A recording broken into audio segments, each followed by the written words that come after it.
Pues aquí, ya, ya. Sí, Ujú, son ujú. 5. Sí. Primero que...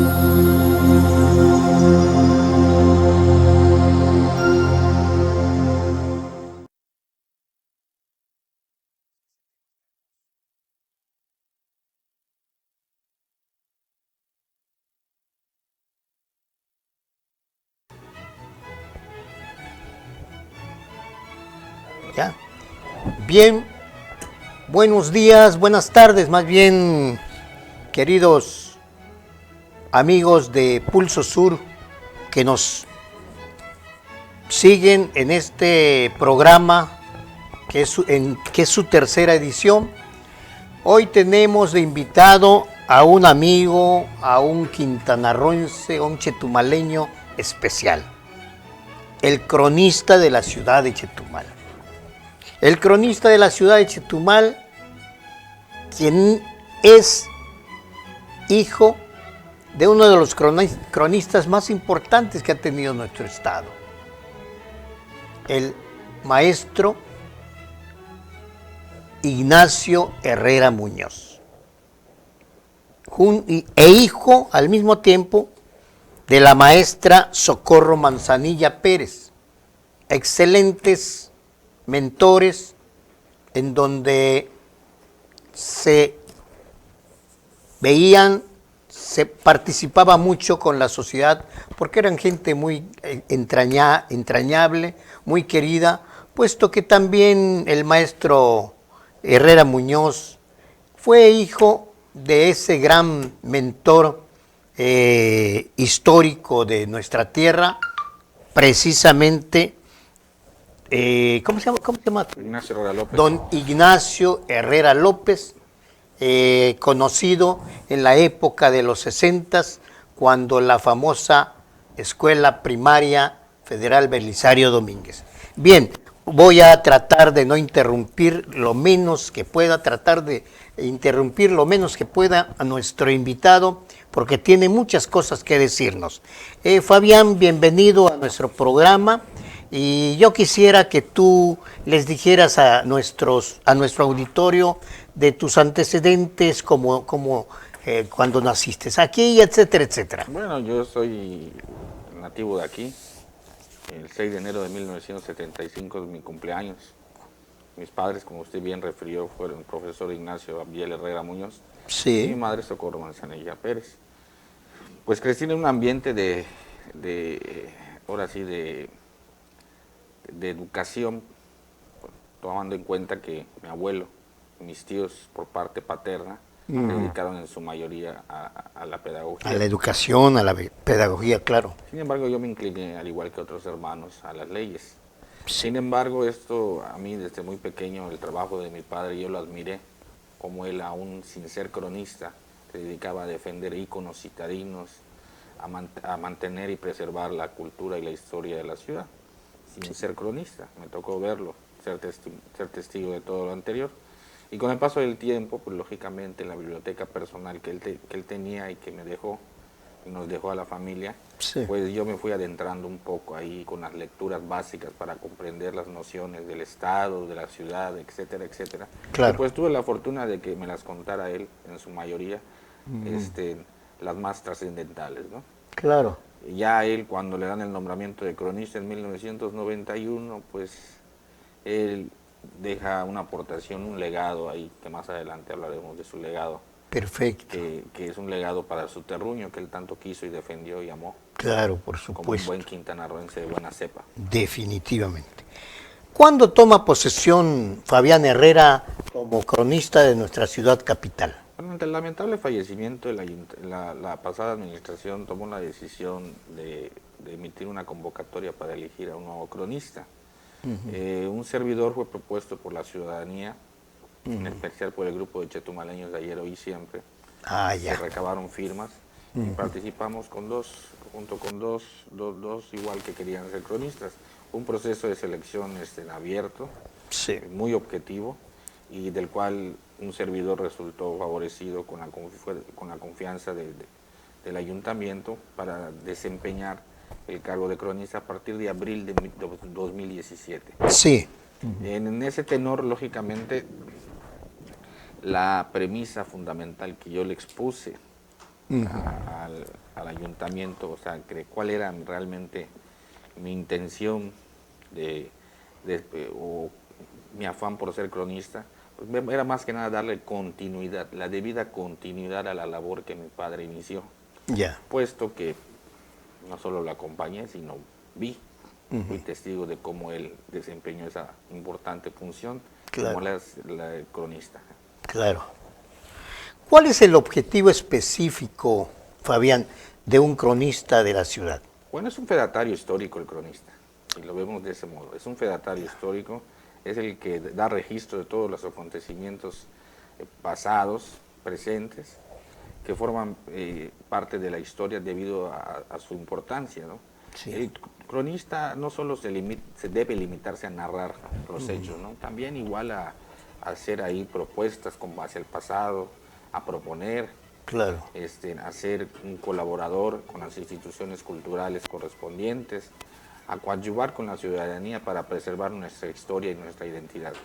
Sí. Un cronista que debe estar siempre activo, que debe ser siempre proporcionando y narrando los datos interesantes de esta ciudad y en algunos casos del estado de Quintana Roo a través de diversas efemérides, ¿no? Claro. Y en ese tenor el cronista se va desempeñando dentro de la sociedad y con mucha objetividad. Claro. Hay que partir del supuesto de que la historia no es de quien la escribe. Para mí, en lo personal, es la función más importante del cronista, apartarse de la subjetividad y narrar los hechos con toda la objetividad. Perfecto, Fabián. Tu señor padre, el maestro Ignacio Herrera, fundó una institución que hoy es la garante, como tú dices, de un acervo importante en cuanto a la historia de Chetumal, la Casa de la Crónica. Háblanos, por favor, acerca de la labor y qué es la Casa de la Crónica. La Casa de la Crónica, cada cronista le imprime su sello personal a la forma en que desempeña su cargo. Sí. ¿Sí?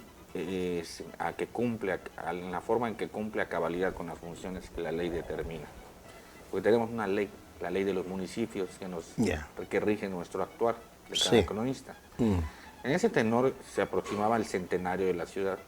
Mi padre vislumbró un proyecto, pero un proyecto muy importante y que se iba a dar dentro del marco del centenario, precisamente de la capital.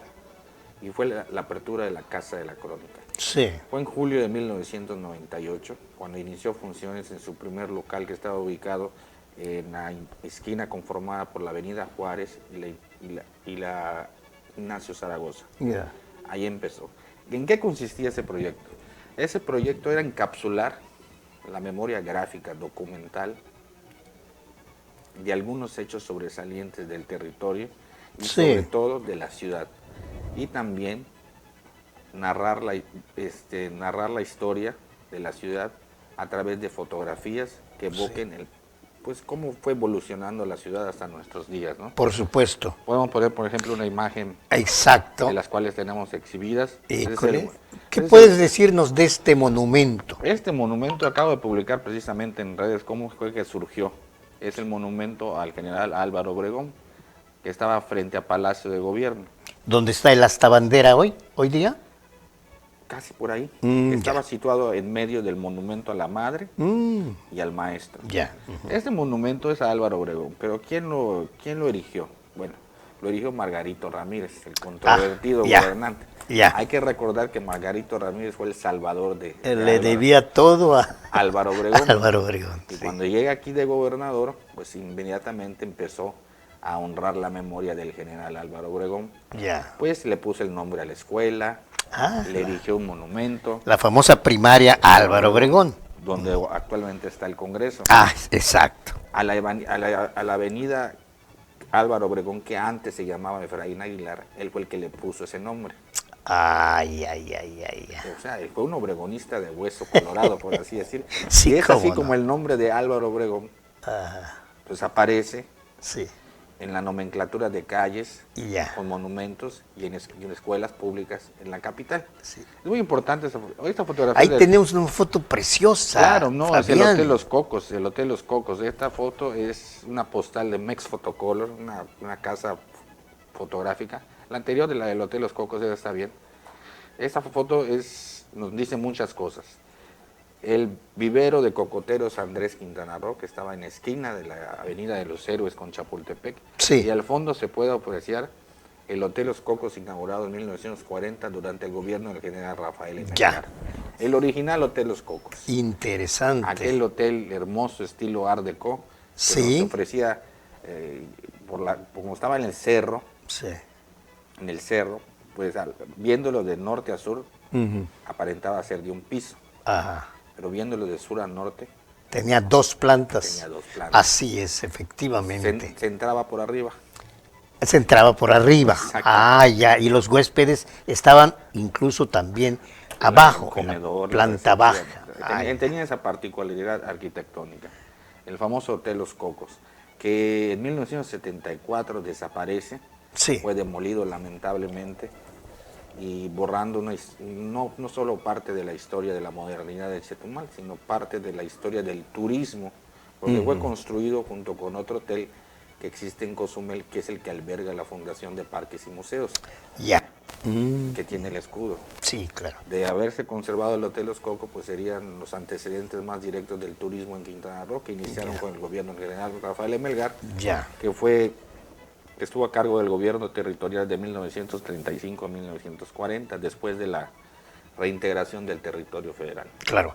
Y ahí tenemos otra foto que nos trajiste, Fabián, acerca del Palacio de Gobierno, pero ya en su fisonomía original, Sí. antes de las remodelaciones. El parque, ahí vemos el parque principal frente a Palacio y un tramo del malecón, el Sí. famoso malecón, que era estilo Art Deco, con sus bancas y candelabros de concreto, que iniciaba desde el muelle fiscal y se unía con la desaparecida explanada de la bandera.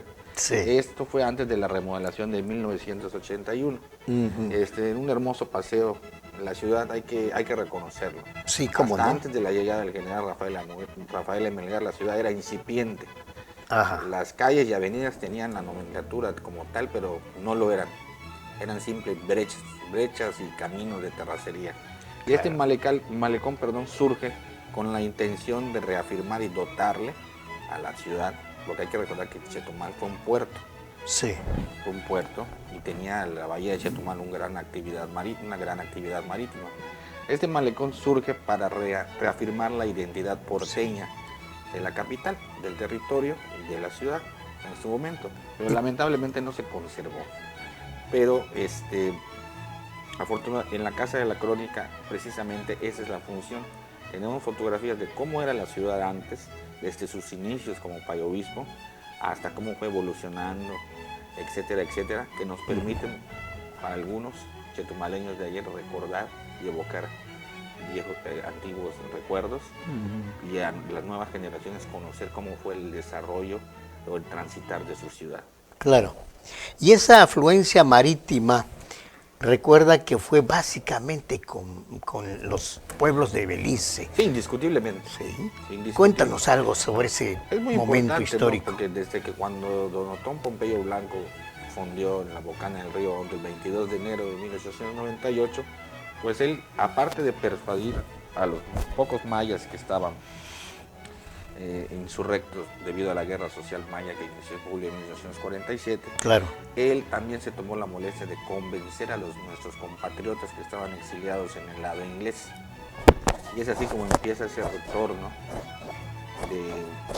de muchas familias y de muchos hombres y mujeres que desearon otra vez regresar a su patria, ¿no? Claro.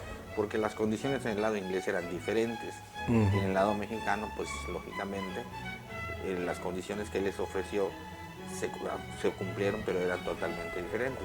Aunque en la ciudad ahí por el norte de lo que ahorita es Calderitas, por ahí todo Juan Luis, ya había ahí unos poblados. Habían asentamientos, incipientes, sí, que solo sí. eran de cultivo, o de manera Pesqueros, de hecho. de manera temporal.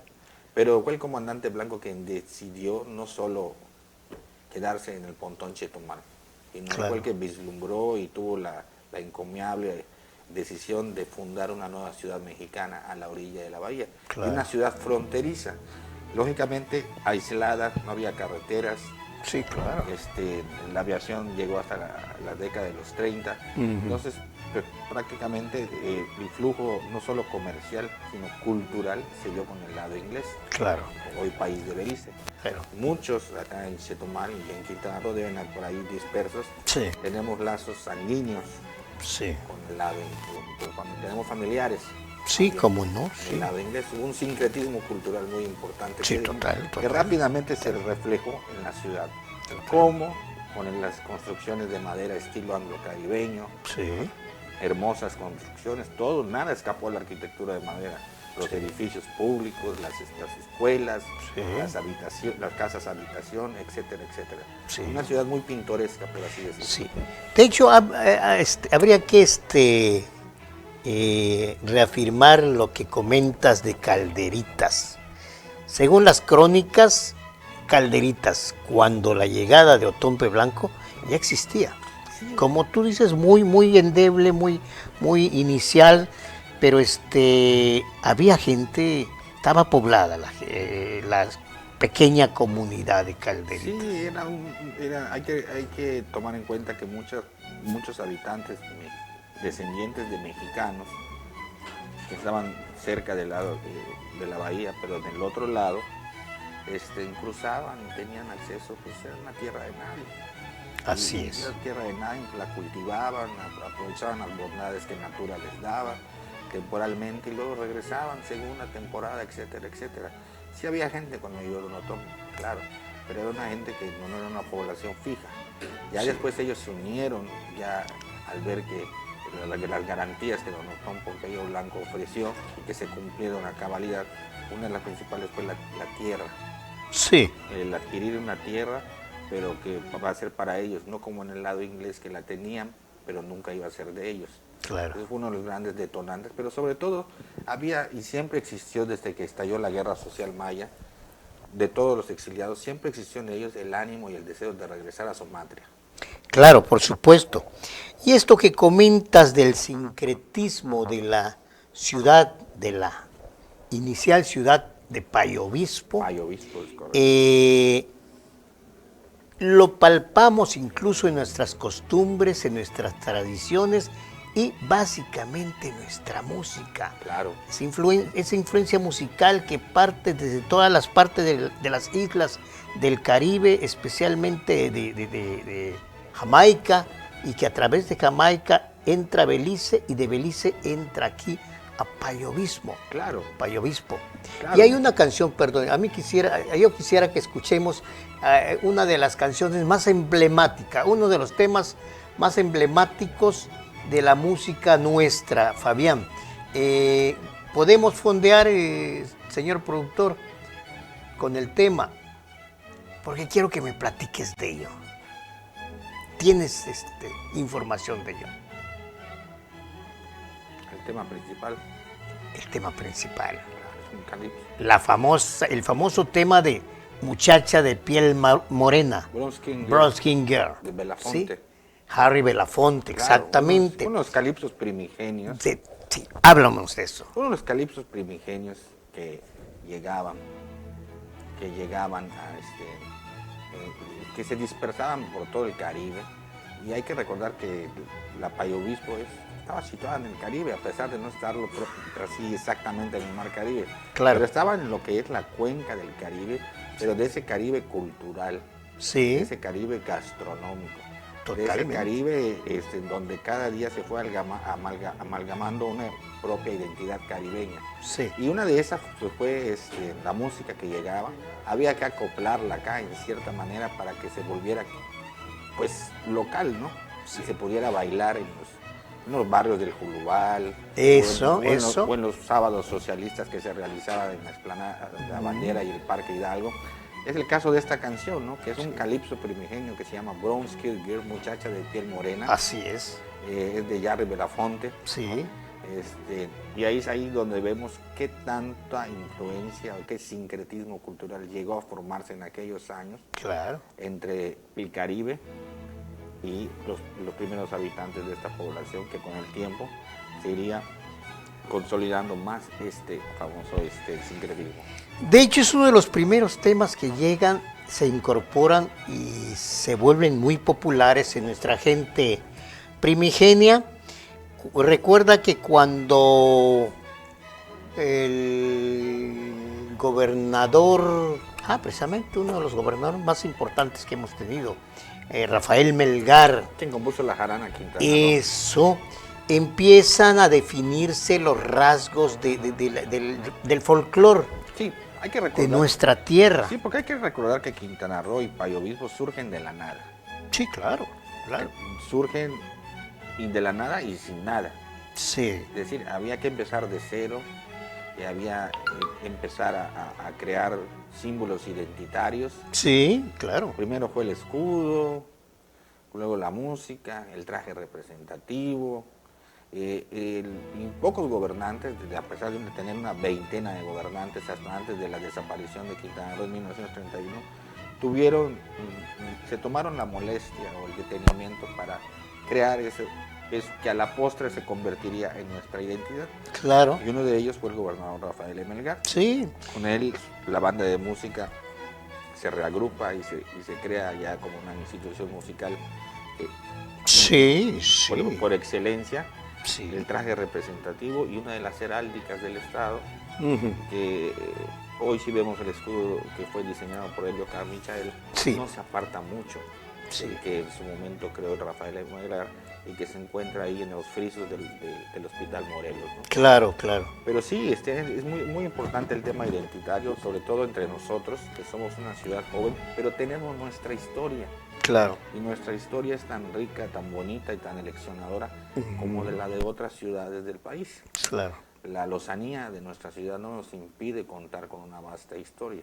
Por supuesto. Tenemos episodios de gloria, tenemos episodios de difícil prueba que sortearon los payovispenses. Por supuesto. Tenemos, gracias al estoicismo de los payovispenses que aguantaron todo, pues Quintana Roo subsiste hoy y como entidad soberana, ¿no? Ese es un episodio ineludible en la historia de Quintana Roo. Quiero aclarar una cosa, haciendo hincapié en este tema hermoso que tenemos, que lo conocimos inicialmente, como ya hemos dicho, como un calipso, cuando la época de los 70s, si no mal, ubícame si estoy mal, creo que en la época de don Javier Rojo Gómez, le piden al maestro Javier del Castillo un proyecto interesante para definir la parte del folclore de nuestra tierra en cuanto a la vestimenta, la música, la danza. Este tema el maestro del Castillo lo toma y le da al maestro Ortiz, ¿cómo se llama? No, al maestro Ortiz y al maestro Muñiz. ¿No te acuerdas del nombre del maestro Ortiz? José Napoleón Ortiz, ¿no? Arteaga, exacto, que era el director de la banda. Y el maestro Muñiz, ¿cómo se llamaba José Muñiz Cobó. José Muñiz Cobó era el arreglista de la banda. Es correcto. Y el maestro Ortiz Arteaga le da este tema para que haga un arreglo especial de ello. Sí, hay que recordar que, y no debemos olvidar que mucho de la música que se escuchaba antes y que en los 70 se empieza a retomarse, Sí. porque había la necesidad bueno, ya tenemos tanto tiempo como territorio, aquí Sí. ya debe haber algo de identidad. Por supuesto. Entonces hay que destacar el papel del maestro José Muñiz Cobó. Totalmente de acuerdo Gracias contigo. a su memoria, gracias a todo lo que él vivió, pues todo se le quedó grabado en la mente y fue que se rescató mucho de ese folclore Sí. y de esa música, ¿no? En los 70s, pues ya casi ahí, muy cerca de llegar a convertirnos a Estado libre y soberano, surge la intención de retomar o hacer una mirada al pasado Sí.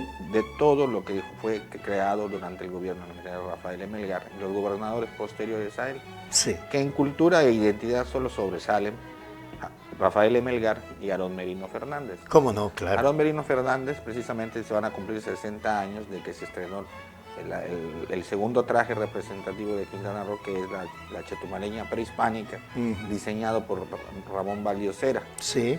Y que la melodía la interpretó la banda de música, pero sí, el tema precioso de Chetumaleña linda, del maestro Rubén Darío Herrera. Rubén Darío Herrera. Claro. Entonces ese tema, ese traje también forma parte de nuestra identidad. Por supuesto. Y de nuestra historia. Claro. Y de hecho, si recuerdas, el maestro Rubén Darío Herrera estuvo aquí con nosotros. Era director de la banda en aquel tiempo. Y del Instituto de las Artes del Territorio. Ah, sí se llamaba. Sí. Ajá. Y él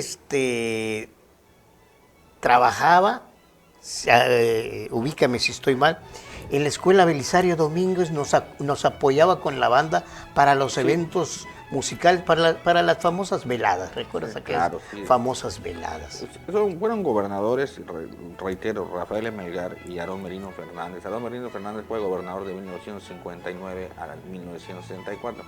Gobernadores que no solo se dedicaron a cubrir el aspecto material o social, sino también el cultural. Porque un pueblo sin cultura no es nada. Por supuesto. Entonces ellos empezaron a buscar qué es lo que identificaba a Quintana Roo como tal, como una entidad como tal.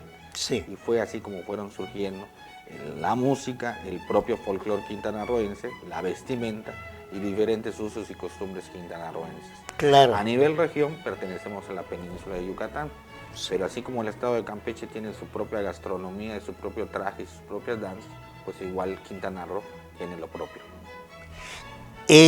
Insistiendo en lo del maestro Muñiz, yo tuve muchas pláticas con el maestro que tengo registrado en mis libros precisamente sobre la cuestión musical, y él me comentaba que aparte de Muchacha de Piel Morena, del Burskin Girl, había otro tema que a él le gustaba mucho y que cuando el maestro del Castillo le diera esa encomienda, él se acuerda de un tema que en ese tiempo era un tema para los niños, una música de cuna, el famoso Calín. Él le decía Calín, Calín, no hay de dan, sararara, pa pa pam, sí, es que le cantaban de hecho a los niños, pam pam pam, pam pam pam. Pam, pam, pam. Y de allá él hace un arreglo hermoso en pam, pam, para, pam, pam, pam, pam, pam, para, pam, pam, pam, pam. Caray, no recuerdo cómo se llama el tema. ¿Cómo se llama ese tema? No lo recuerdo, pero sí, indiscutiblemente es tema obligado igual en la música de Quintana Roo.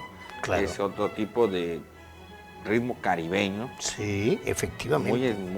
Con un toque muy caribeño. Hay que recordar lo que dice Luis Rosado Vega en Un Pueblo y un Hombre, que le han hecho la jarana aquí. Ajá. En Quintana Roo se baila y se toca de otra manera. Sí. Totalmente de acuerdo. Se tocaba la jarana, se le imprimía un toque caribeño. Exacto, por la influencia de Belice, claro. Sí, Nuestra idiosincrasia estuvo muy ligada. Muy ligada a ello, y de allá tenemos un sincretismo muy diferente a Campeche, a Yucatán. Se ve reflejado en la gastronomía. Chiapas, claro. Exacto, en la gastronomía. Afortunadamente en los propietarios que todavía cuidan sus casas de madera y láminas de zinc, estilo victoriano, estilo chattel house, estilo bungalow. Todavía contamos con eso, ¿no? Y a la vez combinado con la modernidad, como si podemos pasar a la otra imagen en cómo llega la modernidad. A ver. Cómo llega la modernidad a Quintana Roo en 1935, en 1940. ¿Es la foto que estamos viendo? No, sí, creo que sí. Es esta. Hermosa foto. La inolvidable hermosa explanada de la bandera. El acceso principal. El acceso principal. Que precisamente este Fabián. año cumplió 80 años de ser oficializada como tal durante el gobierno del general Rafael Melgar. Ya.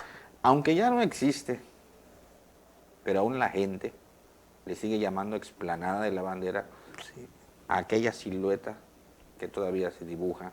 Claro. Quizás como pidiendo que alguien la rescate y la vuelva a construir. Definitivamente estoy de acuerdo. La explanada de la bandera junto con el Parque Hidalgo y el monumento a la bandera son uno de los íconos citadinos de gran regambre entre los chetumaleños. Bueno, de hecho, acuérdate que ese era el espacio obligado para toda actividad cívica, social y política. Era la tribuna Era popular la por tribuna, excelencia. efectivamente. El arribo de candidatos presidenciales, de presidentes de la República, festividades de gran importancia, conmemoración de fechas y efemérides nacionales, Así es. carnavales, Carnavales. Perdón que te interrumpa. Ahí culminaban los carnavales, Claro, la ahí. famosa batalla de Flores. La explanada era la tribuna popular por excelencia. Era ahí donde no había ni ricos ni pobres. Así Eran es. los chetumaleños juntos y unidos. Así Y es. así fue por varias generaciones. Sí. Es justo la modernidad, como llega la modernidad. Y tenemos aquí en la siguiente imagen, podemos apreciar una obra emblemática que hizo David Gustavo Gutiérrez Ruiz, Sí. como fue la famosa Punta Estrella. Ya, Una imagen que a muchos les va a traer gratos recuerdos.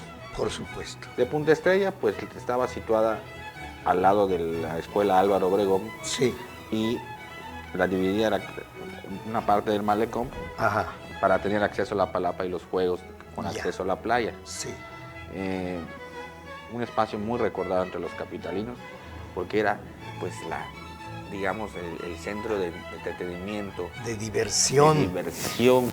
Y de hecho, hasta de los mayores. Sí, porque habían restaurantes. Ajá. Habían restaurantes, entonces podían acudir las familias, habían juegos infantiles, restaurantes, arenales, etcétera, Para etcétera. los niños. Una obra muy que le vino a dar un plus y sobre todo un atractivo turístico a la A capital. la capital. A la capital del territorio en aquel entonces, que David Gustavo Gutiérrez Ruiz tuvo a bien ejecutar. Hoy solo queda un pedazo. Sí, sí, nada más la parte que está Que colinda a la bahía. Exacto, a la bahía. Y sería bueno que las autoridades pues se dedicaran a rehabilitarla, aunque Sí. sea ese espacio, ¿no? Aunque Claro. sea ese espacio, Claro, que es perfecto. muy recordada entre los capitalinos. Y sobre todo ahorita que la ciudad está recibiendo mucho turismo y Por necesita supuesto. espacios dignos e históricos Sí. para que ellos puedan disfrutar y, Claro. y sobre todo llevarse un buen recuerdo de la capital. Sí, ¿no?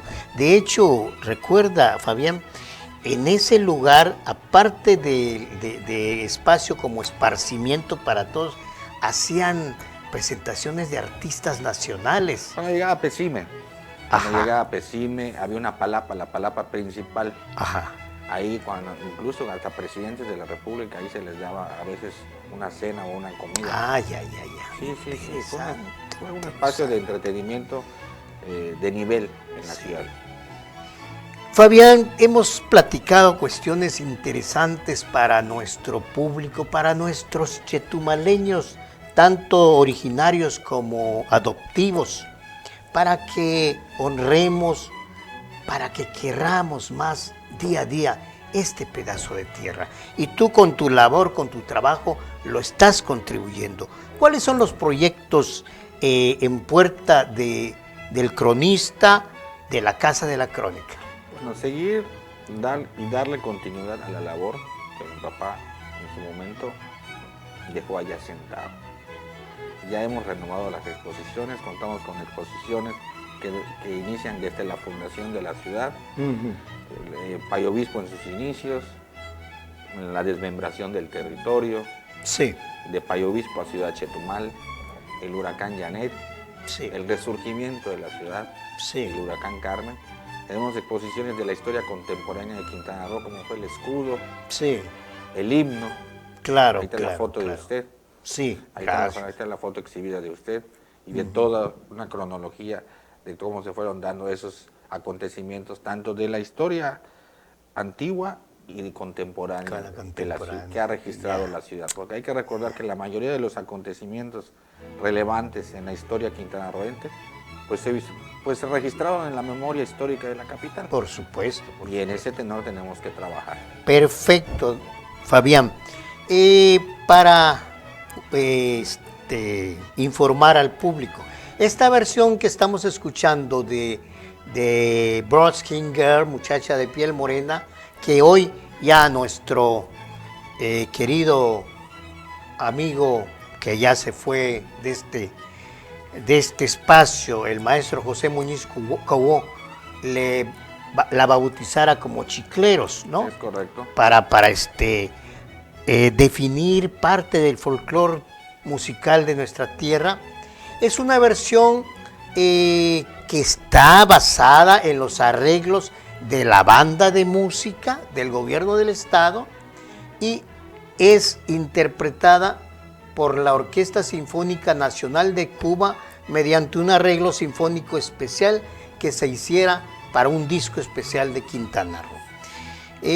Queridos amigos, hoy hemos conocido un poquito más de las costumbres, de la historia, de las tradiciones de este pedazo de tierra nuestro. Te agradecemos mucho, Fabián, Gracias, al muy joven, a un cronista de nuestra ciudad que promete mucha labor y una aportación histórica para nuestras nuevas generaciones. Su amigo Marcos Ramírez Canul les agradece de su atención y les esperamos el próximo miércoles con otro invitado. Buenas tardes y muchas gracias. Buenas tardes y gracias por la invitación. Gracias, Fabián. Gracias a ti, Fabián.